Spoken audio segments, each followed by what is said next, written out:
Hey guys, my name's Jordan and welcome back to my gaming channel named It's Game Productions, and today I have a slightly different style of thing for you today, and it generally is nothing I've ever attempted before, although it is slightly along the same lines of my old series Assignment Hunter, and this series is called Is It Worth It? And the main idea of this series is just to see whether or not going through all that effort, completing the assignments is worth the weapon you get at the end of it. So at the end of this episode, be sure to let me know what you think about it by going into the comments, and just let me know what you think. Give me a like or a dislike rating as well, and that will help. Please be sure to, if you do leave criticism, just be sure to leave constructive criticism, because there is no use in just giving me straight out criticism saying I'm useless, because that is not helpful at all and doesn't really help me to improve. But anyway guys, we'll get right into the episode now.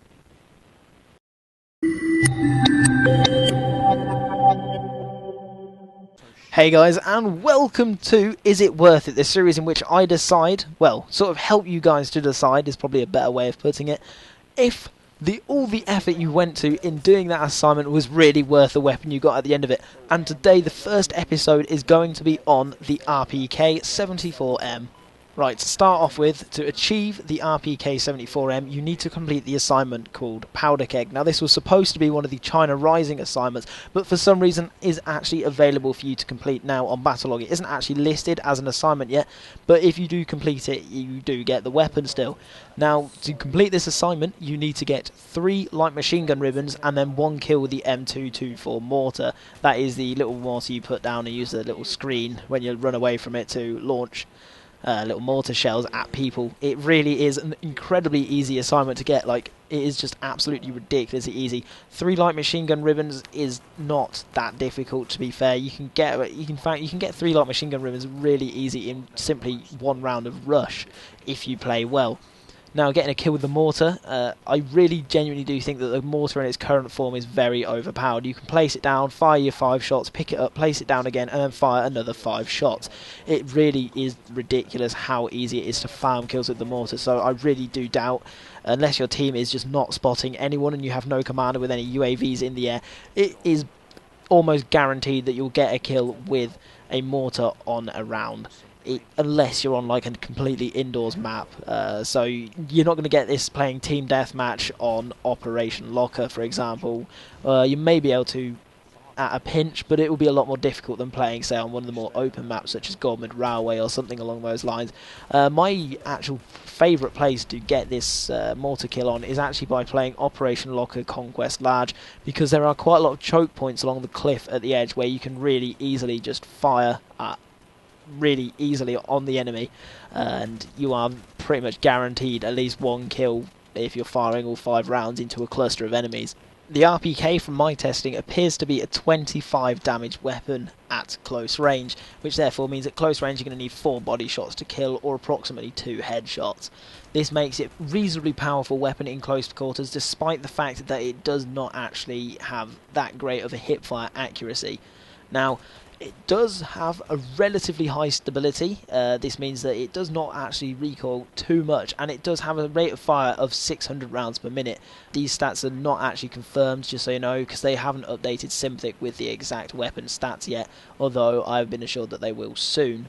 This rate of fire, which is relatively low for an LMG, it's about the same as the PKP Pecheneg if you already have that, slightly higher than the U100 Mark V, and it just really does do really well at medium to long range. I wouldn't recommend that you use it maybe as a bipod sniper sort of style LMG. I would probably recommend that you do play it at medium to medium long ranges. It is relatively good at close range, although you are much better doing close range with something like a Type 88, just one of the really high rate of fire weapons, or maybe the M249 as well. That would also be a really good choice.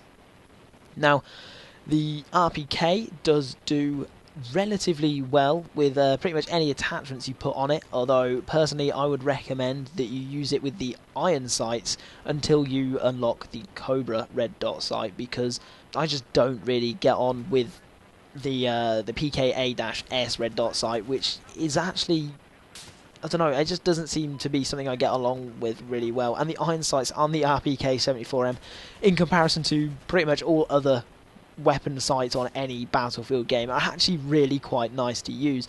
They're really precise, they are relatively small, they don't take up much of your screen, and it's an open sight design. If you don't know what I mean by that, it basically means that you don't have anything blocking over the top of the sight sort of thing. So it really is a really nice gun to use with the iron sights until you unlock something like the Cobra red dot sight or other sort of really nice red dot sight, although it is pretty much down to personal preference with regards to sights. I wouldn't really recommend putting on something like a 3.4 times sight or anything like that, a 4 times sight, just because this gun really doesn't have the sort of range potential that I would recommend putting a sight with that sort of length on it, because it's just going to gimp your close range capabilities so much that it just really wouldn't make the gun that usable, really. I have tried using it with the bipod down, and yeah, it has no recoil, but for some reason it just doesn't seem to do any sort of decent damage at long ranges, and I just really wouldn't recommend using it for extreme long ranges. I recommend you leave that down to something like the PKP Pecheneg or the M240B. Just because they are really high damage LMGs and they have a relatively low rate of fire, which makes them very controllable at long ranges. In terms of just various handling and stuff like that, it does seem like a really nice weapon to use. It does have a 46 round magazine, which means you're going to be able to drop quite a few enemies, especially with that relatively low rate of fire. It means you're not going to burn away all your ammo on one person accidentally. 46 rounds will probably get you through about 4 kills without reloading, so you're pretty sorted if you come into a group of people at close range.